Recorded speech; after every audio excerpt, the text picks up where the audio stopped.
It's time to go behind enemy lines. We got a primetime affair, sex appeal, New York, LA. We're going to dive into all of it. Let's get this thing started.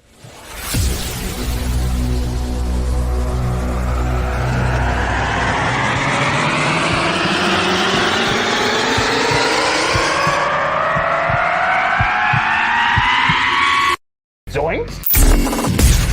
It is unequivocally the Super Bowl for New York Jet fans. Field Yates, baby. Field gosh darn Yates. Let's bring him on the show. Come on, people.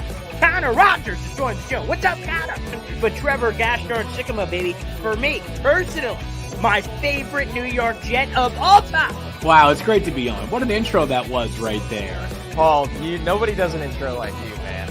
Paul, you give the best intro of literally any podcast that I've ever been.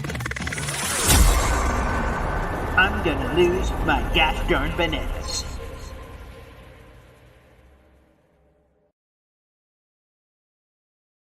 Oh yeah, baby. What's poppin'? Welcome to Boy Green Daily, a daily New York Jets video show. We also have the audio version available as well, wherever you listen to your podcast. Simply search for Boy Green Daily. My name is Paul Eston Jr., a.k.a. Boy Green. Welcome to the show. Let's go behind enemy lines. We got Jets, Chargers, Monday Night Football. And the first call I had to make to get us ready for the Chargers from their perspective is Daniel Wade, the host of the Locked On Chargers podcast. What's up, Daniel? What's up, Boy Green? I'm happy to be part of this, crazy list of guests. I feel honored. Thanks for having me on. Well, so I was going to ask you how things are going, but then I didn't have to ask him more because, Daniel, let's show this up on the big screen. People who are watching the YouTube version, which is why you people should be watching this, let's show this up on the screen. A billboard. Oh, my. Look at that. The Locked On Chargers podcast. Listen up, Bolt Gang. If you're out in L.A., Daniel Wade tweets out. Your eyes may see a Locked On Chargers podcast. Apparently, things are going very well, Mr. Wade. Very well. Yeah, Billboard Boys. I mean, nothing I expected. Didn't know it was happening, but awesome. I mean, hey, call me old school. I'm still a Billboard guy through and through. Yeah, I like billboards. Apparently, I didn't know this. I guess I learned it as I was a kid. I was in Vermont, about a month ago. No billboards in the entire state of Vermont. So I just had this whole conversation about billboards. Yeah, it's a weird fun fact. I don't know why. Not sure the reason for that, but I just knew it. It was when we're back in school, we got these agendas, these little planners, and in the bottom right-hand corner of every page, it had a fun fact. Fun fact. Like potatoes are a vegetable. So I've been telling my parents that forever. I'm a big potato guy. And then on the next page, it was like, no billboards in the state of Vermont. Who would have knew? But anywho, I'm glad that there are billboards in L.A. because that's fantastic, man. So that's amazing. I'm happy for all your success. We connected a bunch of years ago, so it's cool that the connection is still strong. Jets Chargers don't get to play all the time, so it's a lot of fun, man. Yeah, man, it's all coming full circle. And, I mean, this was a game that I was hopefully looking forward to it being an easier game for the Chargers a couple of weeks ago, and I think things have turned a little bit. The Jets seem to be figuring things out. I mean, it feels like it should be a really good game on Monday Night Football.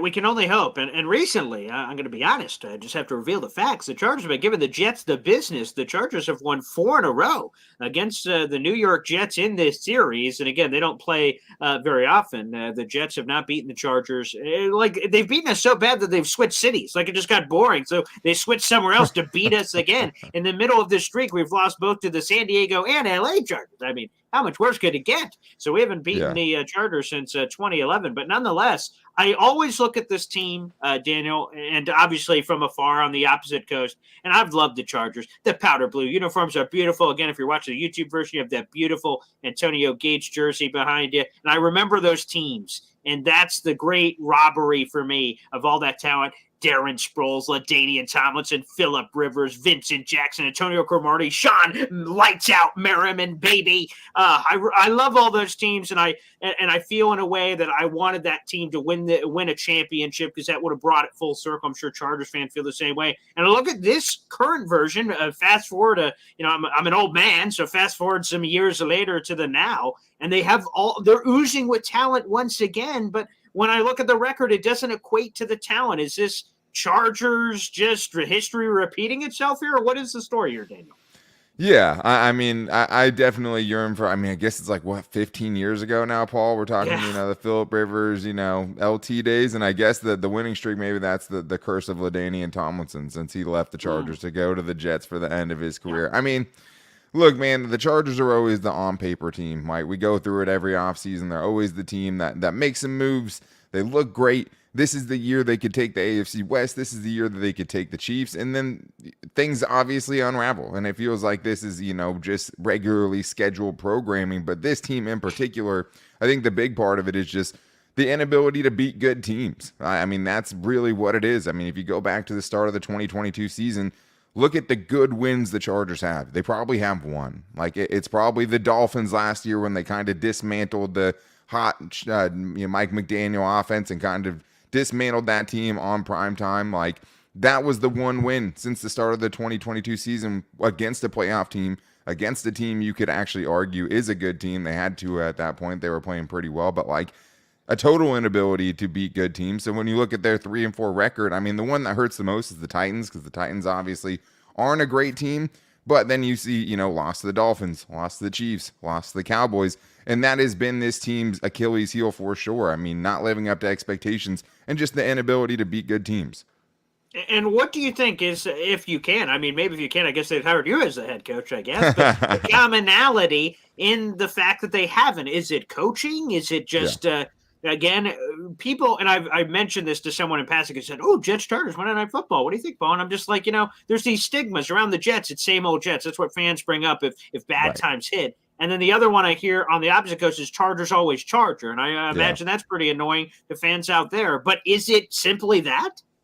Yeah, I mean, charging, you don't get away from it until you can fix it, right? And I think you saw the ultimate form of charging, the final evolution of charging was the Chargers in the playoffs last year against the Jaguars, 27-0 lead against a good Jaguars team, and they blew it, right? And I know Brandon Staley, the one time he's kind of boiled over was when reporters were asking him about that game 4 games into this season, and he, kind of freaked out and was just like, hey, this team, isn't worried about that game. Like, that's not affecting us. But it's like, until you show you've changed it, that's what everyone's going to go back to, right? And the biggest thing for this team and why they're in the spot that they're in is just the inability to finish games. I mean, especially offensively in the second half, being able to go put teams away, because their first half scoring, things like that have been pretty good. But when you look at this season, I mean, every game that they've lost, they've really had a chance to win. I mean, the Chiefs ends up being a 2-score game, but they get shut out in the second half offensively when their defense actually started playing pretty well against the Chiefs in that second half. But you look at games against the Titans, multiple chances in the fourth quarter to pull away from that team when they were already up a touchdown, couldn't do it. A chance to go win the game with a touchdown at the end of that game before overtime, couldn't do it. And then they were a disaster in overtime. Same against the Dolphins. Week 1, you're down by 2 against one of the better teams in the NFL with a chance of 2 minutes left to go get a field goal to win the game. You can't do it, right? You have the Cowboys game, chance at the end of the game to go win the game, and you can't do it. So I think that's the biggest thing for this team. They've been right in it, even with the heavyweights they've gone up against. But the inability to finish games, the inability to run the ball in the second half and kind of put games away, the inability to kind of string drives together and not have a lull offensively, that to me has been what has totally killed this team and been their kryptonite this season. Again, we're speaking with Daniel Gosh darn Wade, baby, of the Locked On Chargers podcast. It's on billboards everywhere, wherever you find your billboards. And Daniel, I have to ask, Justin Herbert on the surface, I'm going to be honest, I bought into the draft narrative before the draft, and he's not the big man on campus and all these things. I'm like, well, I guess it's not going to happen. He couldn't have proven me and all those other people more wrong with how he's played, and the sex appeal, the hair, the stats. They all look great. Like, here's the latest stats for Justin Herbert this season, which I have in front of me here. Okay. He's got 13 touchdowns, 4 picks, near 70% completion percentage. Like, all that sounds sexy and wow. And I've seen a lot of these Chargers games. I've had the pleasure of this season of watching them. And I just see him missing the layups. Like, there's a couple of Keenan Allen touchdowns. I'm like, And I'm like, whoa, you're Justin Herbert. What the hell's happening here? How do you explain the layup misses with, again, everything else? The picture looks great. The stats look great. Yet there's that missing piece that seems to be separating him from being a star quarterback to a superstar, which I thought he was before the year. Yeah, it's a great question. And there's no, one answer, I think, that could totally embody everything that's kind of gone into what some people are saying is him kind of regressing or just the recent struggles that he's had. I mean, every season, as someone that covers the Chargers, there's like a 3-game stretch where everyone starts to question Justin Herbert. Last year, it was when he had the fractured rib cartilage and then, wasn't playing the same, obviously playing very injured. And then this year, it seemed like there was a very stark turning point, and it was against the Raiders in the game that he broke the left middle finger that he has on his left hand, his non-throwing hand.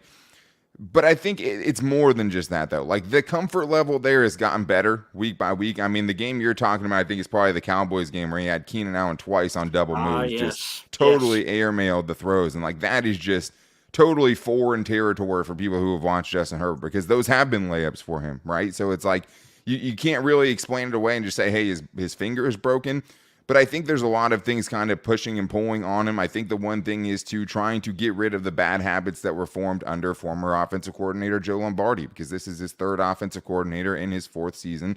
So I think you're kind of seeing the internal kind of war that he has of, okay, do I take just the short pass because it's there right away, or do I let things develop a little bit? And if I do want to let things develop a little bit, is my offensive line going to give me enough time to be able to get that pass away? Because the offensive line has been a disappointment so far and has a ridiculously tough matchup. I mean, one of the biggest matchups in this upcoming game. But I think it's a mixture of all those things. The comfort level seems to be better with that broken finger. I mean, last week was the best week he's had in a month, right? As far as the most complete game.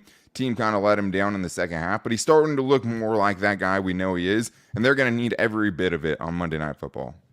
Give me the deets on the injury, because, again, I feel like I've watched almost every Chargers game so far this season, but, like, the latest one that I saw against the Bears where you beat that poor Chicago team with a steel pipe, for Pete's sake. Yeah. People were watching that game on primetime, those poor Bears fans, for Pete's sake. But Herbert had that, like, a weird, like, Edward Scissorhand finger thing going on. And it looked awkward, and I don't know how. Obviously, it didn't, because the Chargers blew the barn doors off the Bears. But it seems like he's been trying a lot of things, whether it's a glove or this or this or this. Have they figured it out yet? I guess they haven't, because of all these different alterations. But it doesn't look like it's affecting him statistically speaking, because the numbers are really good overall.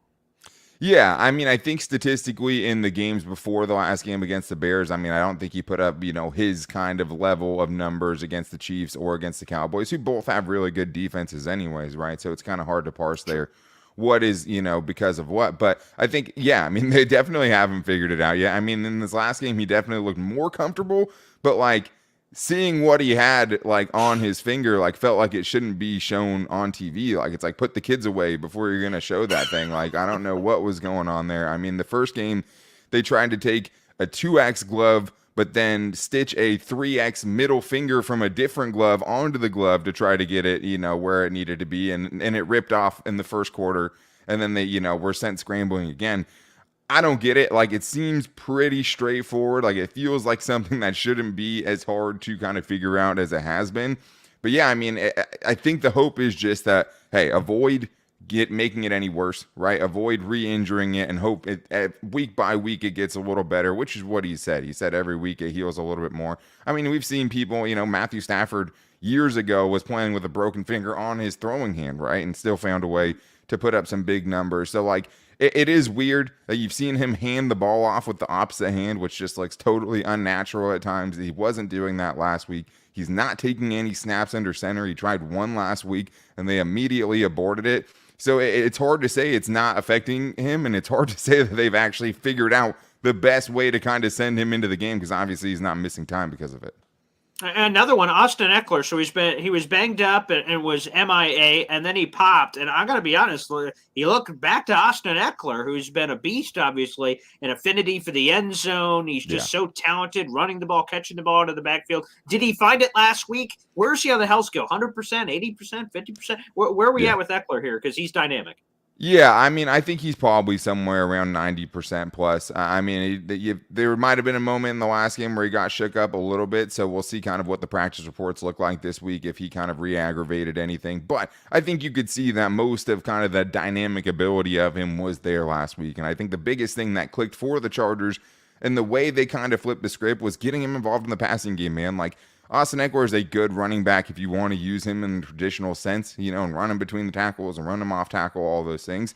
But where he is special, where he separates himself is in the passing game. And what you saw last week was not just, dump offs that will help the Chargers kind of stay out of third and long situations and things like that, but actually schemed touches for him, like finding plays that specifically get the ball in his hands where he's target number one. He's the first read in the progression, getting him against linebackers.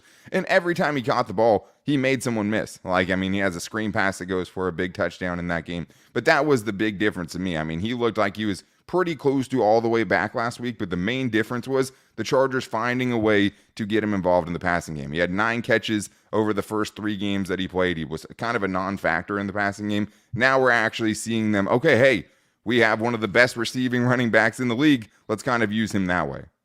Yeah, and speaking of that passing game, Keenan Allen, who people, I don't know if they were Chargers people, but people on the outside were speculating, they could cut him, they could trade him, they could move on from him in some sense, and he's been a superstar this season. You guys lose Mike Williams, and I thought, perfect opportunity. The rich get richer. Quentin Johnston, who I really liked in the draft, is naturally just going to take that role and step into it. But he's been, again, I understand all of these are from the outside when I'm asking some of these questions. But with Mike Williams gone, how has the Chargers passing offense been? And where is Quentin Johnston in all of this? Or is this the Jordan Palmer show? What's really happening here in terms of some of the target distribution?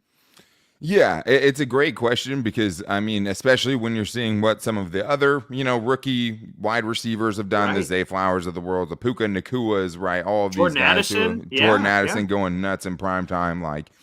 And the Chargers had a chance at all those guys, outside of Jackson Smith and Jigba, they had their choice of the lot. They could have went with anyone they wanted. They went with Quentin Johnston. And I think the hard thing with the Mike Williams injury is in the same game, you ended up losing Corey Linsley to a non-football illness, that we still have no details on at this point, but it's not looking good for him to come back. He couldn't come back this week if he wanted to, has to miss at least 4 weeks, but those are 2 gigantic, 2 top 6 offensive players for you, and you lost them both in the same game. So then you're kind of set to scramble, okay, how do we fix this? And I think one thing early that the Chargers mistakenly did was they were using Quentin Johnston as if he was Mike Williams, throwing him jump balls, using him.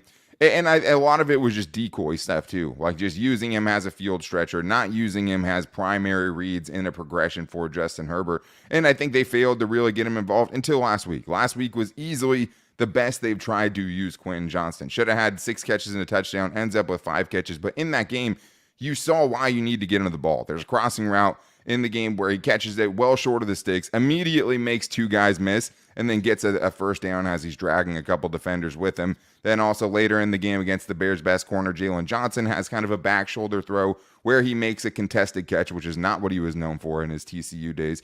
So it's a progress thing, Joshua Palmer's actually been fantastic. We'll see if he plays this week. That's going to be huge, especially with what the Jets might do as far as covering Keenan Allen and the extra attention that goes there. Because if I'm a defensive coordinator, that's, enemy number one, you have to stop Keenan Allen, because if you don't, it's going to look like the Vikings game where they're just going to pepper him with targets and he's going to get 11 catches for $160, 200 yards, You can't do that. You can't do what the Vikings did. Don't do that. But I think as far as figuring out the next guys up, that's been tough. And Josh Palmer has taken that in stride, 5 catches for $133 2 weeks ago. He has shown that he could be a legitimate NFL wide receiver, even potentially a wide receiver 2, which in year 3, you love to see that kind of development. But Quentin Johnston has been a much slower burn. Finding out how to use them, finding the best ways to use them, it's been really confusing because, coming out of TCU, you kind of know what he was, He's a guy that you get the ball in his hands, and he's a yak threat. He's a guy that can make people miss. He's a guy that just get him going full speed, and he can break tackles and things like that. But last week was finally the game where it seemed like they turned the page a little bit. And it was like, oh, hey, this is how this guy should be used. Oh, hey, we should just be getting this guy targets and kind of force feeding him at times to get his confidence up and get him as part of the game plan. And it's nice to see. There's still a long way to go, but it seems like Quentin Johnston's starting to figure things out a little bit. Yeah, very interesting. Well, there's a lot of sexy, interesting matchups for this Monday Night Football game. It's coming up here in Week 9. But what matchup, whether you think will decide the game or the one that you're honing in on the most ahead of this thing that you've been watching? Yeah, I mean, it'll be interesting to see if Sauce goes up against Keenan Allen, right? Like, I know he's not usually a shadow guy. You could tell me, better than I would know from the That's outside correct. looking in. Yeah, Yeah, very but situational. Like his the yeah. season, like his rookie debut, basically against the Baltimore Ravens. They shadowed him a little bit on Mark Andrews. They Yeah. designated that as the number one pass catcher. So they did that, but it's very situational. They normally don't. Yeah, so it'll be interesting to see. I mean, if I'm the Chargers, I'm doing whatever I can to get Keenan Allen away from that matchup, even though, I mean, it's pick your poison in the Jets Of secondary. course. That unit's been so good, but obviously Sauce is, has a good argument for best corner in the league type of stuff, right? So I think if you're trying to get Keenan Allen away from that, but if that is the matchup, that'll be a great matchup between two guys, a veteran and a young up and coming guy. My kind of under the radar matchup though is Morgan Fox versus the interior of that Jets offensive line, right? Because I mean, I think we know Joey Bosa and Khalil Mack, those guys are going to be super important, and Tuli Tuipulotu has been tearing things up, very early on into his rookie season, which is a surprise as a 21-year-old player. But Morgan Fox going up against a team that lost two centers last week, that's going to be gigantic, right? Because another big thing too is especially with someone like Zach Wilson, who has played better than I thought he would, especially after kind of some rough starts. Like last week, obviously, that was a weird game, like 15 punts or something in the first half. That must have been a lot of fun to watch. But I think that like interior pressure is so hard for a rookie quarterback, or not rookie quarterback, but young quarterbacks or any quarterback, right? Like ask Tom Brady, like the one thing he hated the most, interior pressure, because you don't have a pocket to step up into. Like if you guys are getting past the tackles on the edge, you can step up into the pocket and you can still find yourself a little bit of breathing room. If it's coming right up the middle, there's almost no way to avoid it, and you're probably going to run into one of those Joey Bosa or Khalil Mack that are on the outside trying to eat you, So like I think the interior, Morgan Fox, who had 2 sacks recently against the Cowboys, has 5 sacks on the interior so far this season, going up against this kind of banged up interior offensive line for the Jets, I think is going to be a huge matchup, because if they can't get that under control, we could see, the Jets kind of flailing a little bit offensively, and the Chargers better hope that happens, because offensively for the Chargers, they're going to have a really tough matchup. Yeah, they lost their center, who was Connor McGovern, last week, and they had Wes Schweitzer, who's a little bit of a Swiss Army knife. He could play all over the place. He was their starting right guard. So McGovern goes down. They're like, all right, Schweitzer, slap on the cheeks, move on over. He takes over at center, then he gets hurt. And then we find out on Monday after, both players placed on IR, minimum out for 4 games. So you see neither of those two. And the Jets brought up a practice squad call-up guard who then had to snap his first snap ever in the NFL, and that was the fumble with Zach Wilson and him. So yeah, long story short, it's kind of a nightmare right now, specifically on the interior. So that is an underrated matchup. I don't think a lot of people would have highlighted, but one that I think certainly could decide the game, especially if that pushes them to some of those perimeter pressure. If you're getting Bosa or Mac licking their chops, I saw what Mac had like a 5 or 6 sack game earlier this year. Oh my, no, thank you. No, absolutely not. I mean, Mac has 9 sacks, and I think 6 of them he has 14 sacks since he started with the Chargers, 15 now, and 9 of them have come against the Raiders. So I think he just really, really hates the Raiders as his former team. So I think that's a big part of it too. Yeah, that makes a lot of sense. Daniel, the last thing before we get you out of here, and I've loved the insight on the Chargers. This is fantastic. What is your prediction for this? And I understand, and we say that as we record these interviews, and again, injuries can come at any time, as Jet fans have found out on Saturdays, even before the games before. So some things can change. But based on all the information we presently have, what is your prediction for the contest on Monday Night Football between the Jets and Chargers? Yeah, Paul, I mean, it's a good question, man. I think, anyone would be lying to you if they told you they had a full grip of this game at this point. But at the same time, I mean, I think we kind of know what these teams are, and at least we know what we don't know, right? Like, we know the things that they haven't been able to show, at least so far this season. It's hard, man, because the Chargers have been a really good first half team offensively, right? They've scored 17 points or more in 3 of their last 4, which puts you on pace for 34-point games. Unfortunately, 2 of the last 4, they've gotten shut out completely in the second half. Even last week against a bad Bears team, they only scored 6 points in the second half with 2 field goals. One of them was set up directly by an interception by special Tyson Bagent, whatever. It's tough, man, because if the Chargers can get out to a lead like that, I think it becomes very hard for the Jets. And I think if you put Zach Wilson in that situation over the course of a game, I think we saw last week in a short sample, he can be that guy that goes off script and gets you in field goal range and gets you, to overtime. But like if you put him in that game script for the entire game with the pass rush the Chargers have coming at him, what's that going to look like, right? Is it going to snowball? Is it going to turn into multiple turnovers and the offense totally just gets derailed? At the same time, it's very hard to think that the Chargers are going to go put up 17 plus points in the first half against this Jets defense, who hasn't skipped a beat, right? We saw some bad performances by them earlier in the season. But as Rob Saleh says, like, hey, they've kind of embarrassed every quarterback that's gone in there, right? So, like, it's a really, really tough matchup. I guess I would lean the Chargers, but it's so hard for me to pick them, like, knowing what the flaws are, right? Like, knowing the inability to win games, knowing the lack of the running game, knowing what the Jets, front four could potentially do to this Chargers offensive line, who has not been good in pass protection. I think it turns into kind of a slugfest. I think the Chargers defense makes the Jets offense look probably a little bit better than they are, because that's the other thing is this defense has made opposing quarterbacks have like their best game. Like it's a get right game for every quarterback that's not Aiden O'Connell or Tyson Bagent, right? Like we're talking 10 yards per attempt type of get-right game. We just saw Dak do it. We saw Patrick Mahomes kind of break out of his slump, and then he immediately went back into it in the loss against the Broncos, right? But it was like the Chargers were the sweet spot, right? Like that's kind of what happened there. So I think it probably turns into more of a slugfest. It feels like a 2017 game to me. Like that's the kind of the feeling I'm getting. I hope, these two teams can put on a good performance on Monday Night Football, but it has a slog feel to it because it's like for the Chargers offense, you've been slumping in second halves, but that's just timing, right? Like what happens when that infects you in the first half, right? Like how far are you away from having those lulls throughout the game instead of just in the second half of games? I guess I would lean towards the Chargers right now with not a ton of faith in it, because anyone who has faith in the Chargers at this point knows you're pretty much flipping a coin.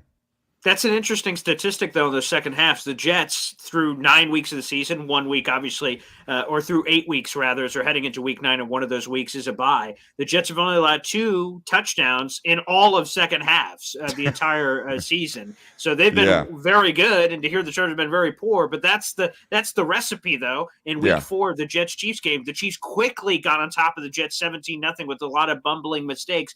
And then the Jets were able to fight back and make it really interesting at the end. So, again, if the Chargers can kind of get up on the Jets, I think you're right. That pass rush against this Jets very questionable offensive line, pinning the ears back, those kind of situations, that's not where the Jets would like to be, but it could be interesting. Same thing. I think it can be a toss-up 50-50. I'll be very interested to see as we progress here. Daniel, amazing. Like I said, I wish the Jets and Chargers played more often because it's always fun getting a chance to chat with you, brother. But happy for all your success, and thanks for jumping on the show.